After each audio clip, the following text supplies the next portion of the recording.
Composition is perhaps one of the most important aspects of art creation. Yet it's also one of those things that's often overlooked. Even if we get our proportions correct, we have a full range of value, and we've used the medium as a master, if our compositions are weak, then our artwork probably is as well. Thankfully, composition is one of those things that we can get right with a little bit of knowledge and planning. It doesn't require talent, and it definitely doesn't require guesswork. There are a few rules that we can keep in mind so that our compositions are strong every time.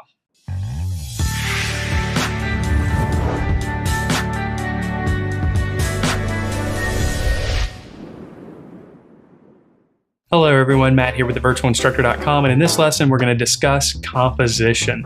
Clearly there's much more to art making other than just mark making, right? We need to consider composition as well, or the structure of the artwork that we create. Before we dive into composition a little bit further in terms of art, let's consider an analogy. If you're a musician, then you know that every song has a structure. A musical composer plans out the structure to the song, and each musician that plays the song has a specific part to play. If a musician plays the wrong part or plays the wrong notes, then the song becomes a real mess. The same thing's true for a piece of art. As artists, we need to structure and compose the pieces of art that we create. So we'll start our discussion of composition by taking a look at focal points. A focal point is the area or areas within the picture plane that command the viewer's attention. While we can have more than one focal point, we usually need to limit the focal points. One focal point is pretty easy to pull off. Two is a little bit more difficult. Any more than three is going to be really hard to pull off as an artist. So in most cases, we want to ensure that we have at least one focal point within the picture plane and maybe one or two supporting focal points as well. Now we can create focal points within a scene using 5 different techniques. The first technique is through contrast. Contrast deals with difference, and this can be any type of difference. It can be textural difference, it can be color difference, and it can be value difference. The list goes on and on, but any type of contrast is going to command attention from the viewer. Let's take a look at this image. In this image, we can see that the green tomato is the focal point. The reason why it's the focal point is because of contrast. The green contrasts the red around it. In fact, red and green are complementary colors. It provides a high level of contrast, thus commanding our attention and creating a focal point. Another way that we can create a focal point within a scene is through isolation. Now, if you ever got in trouble as a kid and were put in the corner, I don't think they do that anymore, then you know what isolation is all about. When you were put in the corner, if you were, then all the other kids in the classroom stared at you. You were isolated from the rest of the class and therefore demanded a lot of attention. We can do the same thing in our artworks by isolating certain elements. Let's take a look at this image. Here we can see that the coin that's by itself, closer to the viewer, is the focal point. Our eyes are naturally drawn to this coin because it's isolated from the rest of the coins behind it. This is an excellent way of creating a focal point in your compositions. Another way that we can create focal points in our compositions is through the placement on the paper. Naturally, we're drawn towards the center of specific shapes. If we take a look at this example by Van Gogh, we can see that he's placed the subject directly in the center of the picture plane, more specifically the eyes of the subject directly in the picture plane. Naturally, this becomes the focal point within the scene. Now, while we can create a strong focal point by placing the subject directly in the center of the picture plane, it's not always best to do so. When we do so, we typically end up with a static composition. We can make the composition a little bit more dynamic by just placing the subject slightly off center, or better yet, along one of the thirds of the picture plane, but more on that in just a moment. Another way that we can create a focal point is through convergence. Now, convergence deals with the use of actual lines and shapes or implied lines and shapes that help to direct a viewer's eye to a specific location. We can take a look at how convergence works in this image. In this image, you're likely drawn to the small figure close to the center of the picture plane. You're drawn to this location because of converging lines that exist there. In this case, these converging lines deal with one-point perspective, and these lines are helping to pull the viewer's eye to that specific location. Therefore, the small figure within the picture plane becomes the focal point. Another way that we can create a focal point is through the use of the unusual. Anything that's unexpected or out of place, of course, is going to command our attention and also our viewers' attention to a specific location within the picture plane. Let's take a look at this image. Here we can see that the person who has the bug head clearly is unusual, and because of this, we're naturally drawn to that location.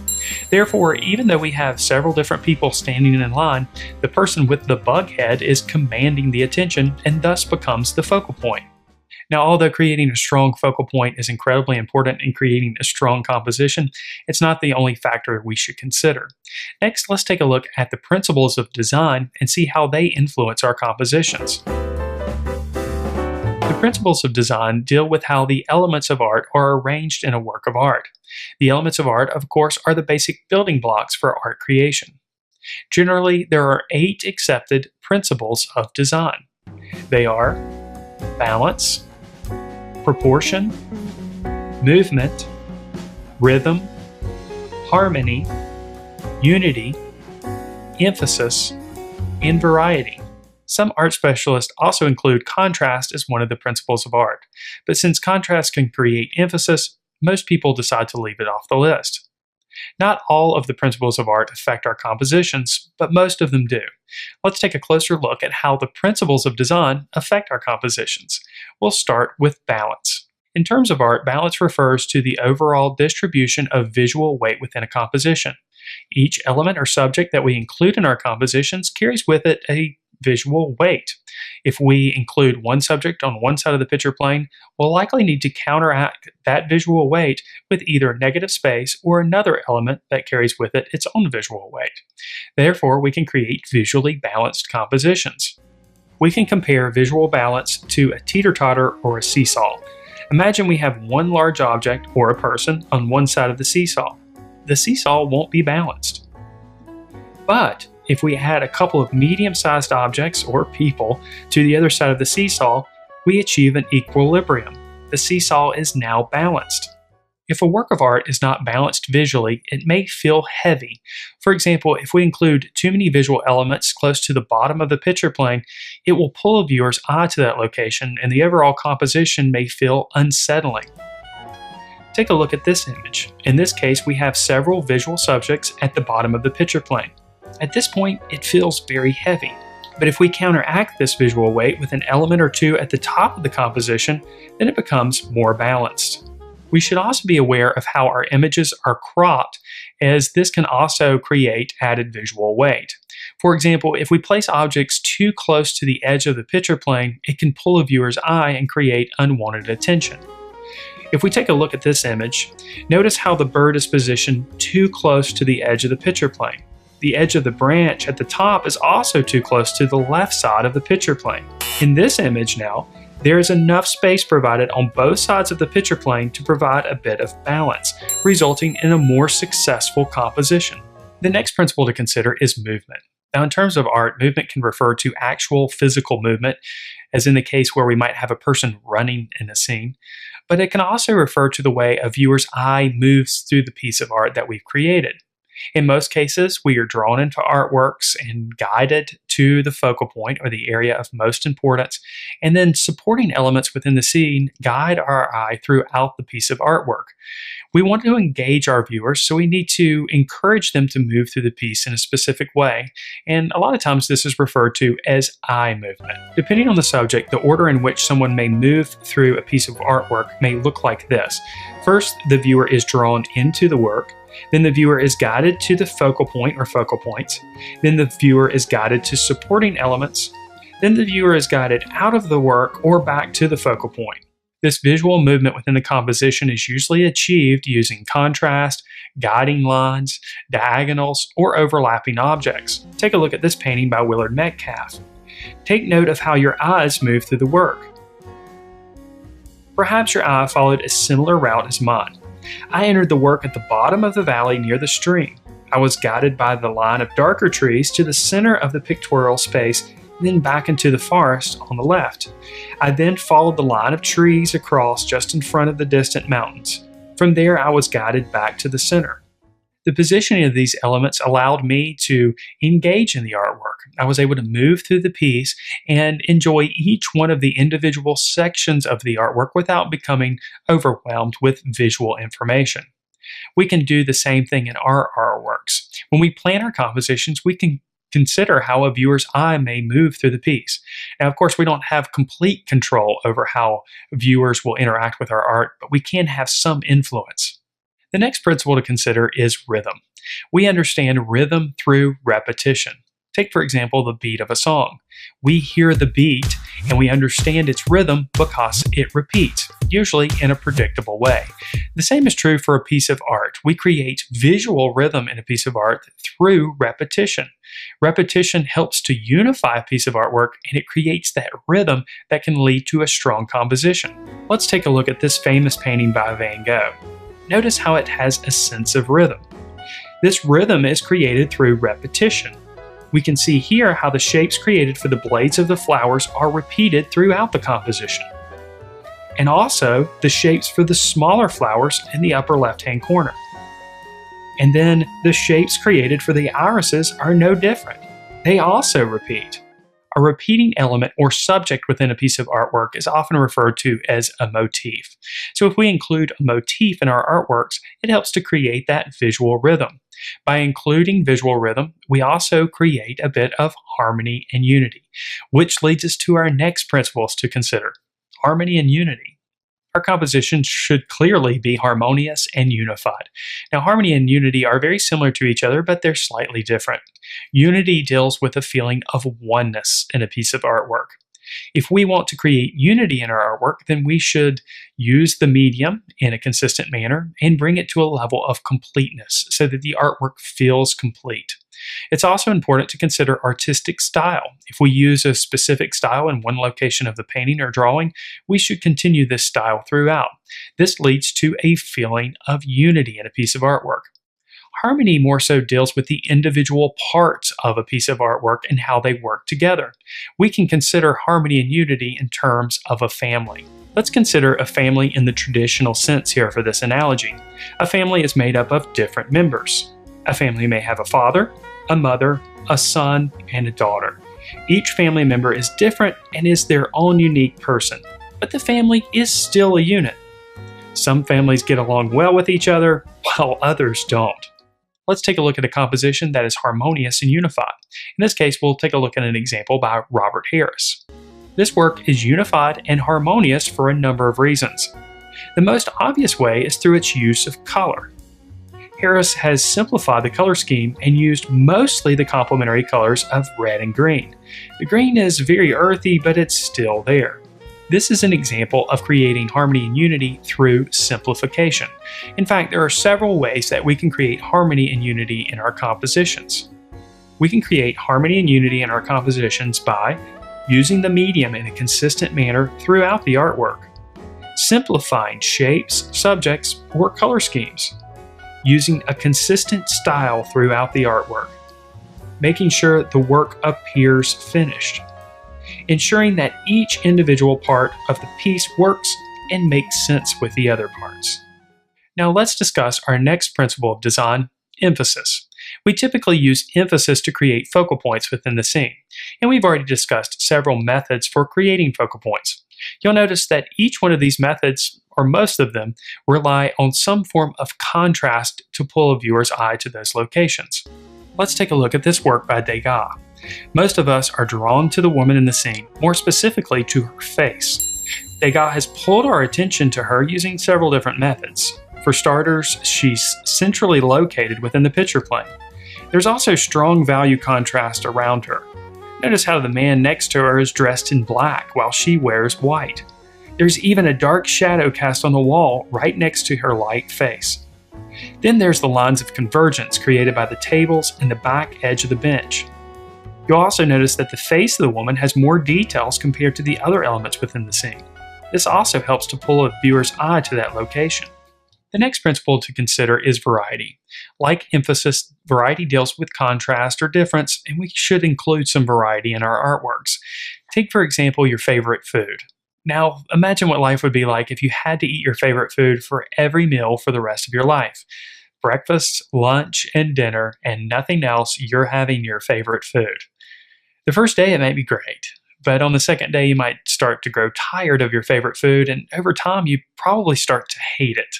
We should approach our artworks in the same way. We shouldn't bore our viewers with the same thing over and over again throughout the artwork. We need to mix things up a little bit and have some variety. The key here is combining variety and harmony in a masterful way. If we have too much variety, then we might end up with a piece of artwork that's not harmonious. If we have too much harmony, we might end up with a piece of artwork that has or is lacking variety. Let's take a look at an example where the artist has balanced variety and harmony. In this work, Kandinsky has created variety by using a broad range of color, but kept the painting unified through simplification. Now, believe it or not, there's more to consider when it comes to composition outside of the design principles in creating strong focal points. There's a few other factors we should consider. Next, we'll discuss positive and negative space. Space is one of the 7 elements of art, and most of the times when we discuss space, we're discussing depth or the illusion of depth in a drawing or painting. When we're discussing composition, however, we can consider space in a slightly different way. We can consider the positive and negative space within the picture plane. Now, positive space generally refers to the areas within the scene where we have subjects or elements of importance. Negative space, on the other hand, are the areas or locations that surround these areas of importance or the elements within the scene. Positive doesn't necessarily mean good, and negative doesn't necessarily mean bad in this situation. Now, let's take a look at an example. Here we can see a photograph of an orchid on a plain white background. Now, let's isolate the positive and negative space so we can better understand its relationship within the composition. If we isolate the negative space, seen here highlighted by red, we can see that the negative space takes up the space around the orchid and in between the individual parts of the orchid. Now, if we isolate the positive space, we can see that the positive space in this image is taken up by the entire orchid, the stem, and even the pot. Positive and negative space work to frame the composition. We can have a composition that's made up of mostly positive space, an equal amount of positive and negative space, or mostly negative space. In this example, we can see that we've taken our subject and broken it down into a composition made up of mostly positive space. And here's an example of a composition made of equal parts of positive and negative space. And here's one made of mostly negative space. Each one of these compositions is derived from the same subject, and each one of these compositions could be considered successful. Now, finding a good balance between positive and negative space in your compositions will depend on a variety of factors, including the level of detail in the subject that you're including, the material that you use, the way that you're handling the material, and other visual factors. But the key to finding success with the balance between positive and negative space all relies on your planning, which leads us to the next aspect of creating strong compositions: planning. Planning is perhaps the most important aspect to finding success with our compositions. Unfortunately, planning is the step that most people skip completely. Take, for example, you're going on a road trip to a place you've never been before. You wouldn't just pack your bags, hop in the car, and take off. You most likely would do some form of planning. You might look at a map, or you might enter the address in your navigation system. Either way, you're doing some sort of planning. We need to approach our drawings and paintings in the same way. We need to have some idea of where we're going with the artworks that we create before we start creating them. Most times, we create small sketches ahead of time. These small sketches are usually referred to as thumbnails. Now, thumbnails are loose and quick. They're not meant to be finished pieces of artwork. They're just meant to help you figure out all the compositional puzzles before you actually go to your artwork.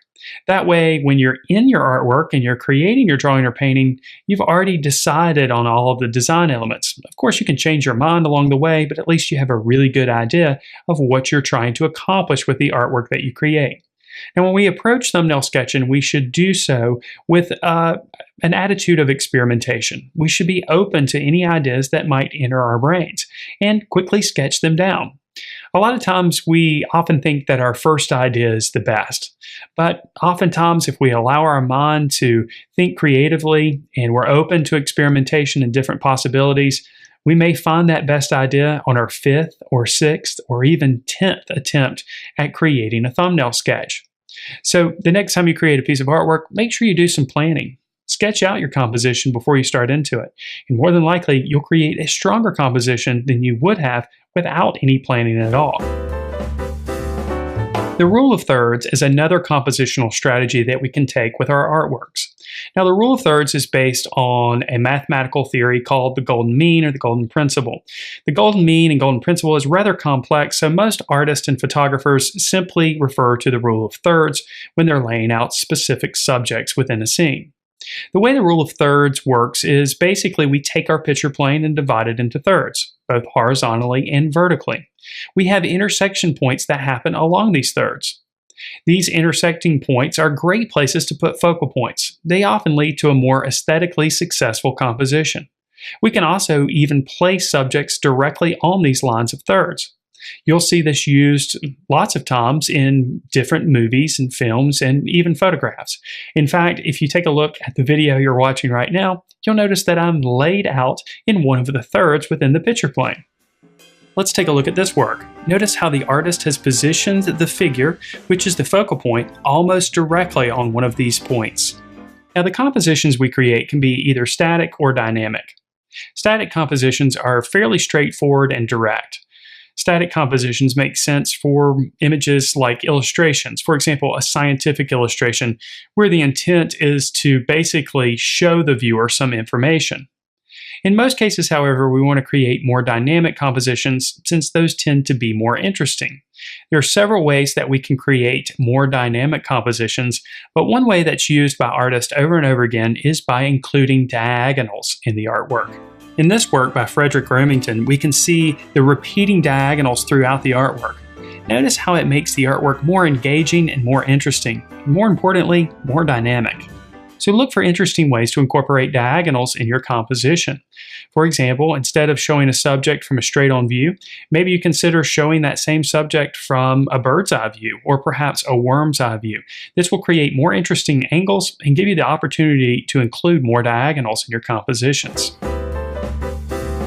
Now, when we compose our artworks, we should also consider the number of elements or subjects that we include. The human mind finds balance in odd numbers, more specifically the number 3. This means that including 3 objects is the optimal number of objects to include to find balance and create a more successful composition. This doesn't mean that you have to use 3 objects by any means. You're welcome to use more or less. It just means that if you're using more than 3, it's better to use 5 than 4, and it's better to use 7 than 6. For whatever reason, if we have 2 objects within the scene, it tends to make a sort of competition between the 2 objects, and it's hard for our minds to determine which one of the 2 objects is the focal point. For example, if we look at this image that features 2 spheres, it's hard to determine which one of the 2 spheres is the most important and therefore demands our attention. However, when we add a third, the other 2 subjects act to frame the third, resulting in a more balanced composition. So what have we learned here? Well, we've learned that composition is not about guesswork. It certainly has nothing to do with luck, and it's definitely not about talent. Composition is about understanding how your viewers will interact with what you create. It's the result of careful planning, and it also sometimes involves some experimentation. Now, we've covered a lot here, and it can be a bit overwhelming. But the more that you practice these concepts and incorporate them into your own compositions, the more they'll become intuitive to you, and your compositions will improve over time. If you enjoyed this video, then I know you'll love being a member at thevirtualinstructor.com. Our members have access to all of our drawing and painting courses on a variety of subjects and techniques. Each one of our video modules includes a downloadable illustrated ebook that goes along with the video. We also have weekly live lessons. All of these lessons are streamed for an hour each week on a variety of subjects and mediums, and they're recorded and stored in our library, our vault of recorded live lessons from the past. So the program just continues to grow week by week. There's also the weekly critiques, which are part of the Members Minute, where you can learn by analyzing the artworks of others. There's a year-long lesson plan for visual arts teachers that includes lesson plans, video resources, handouts, and much, much more. There's just so much involved in our unique membership program. So if you're interested in learning how to take your drawings and paintings to another level, I suggest you check out the program. Everybody starts with a trial, so you can go in and check everything out risk-free. Thank you so much for watching this video, and I wish you all the best in your artistic success.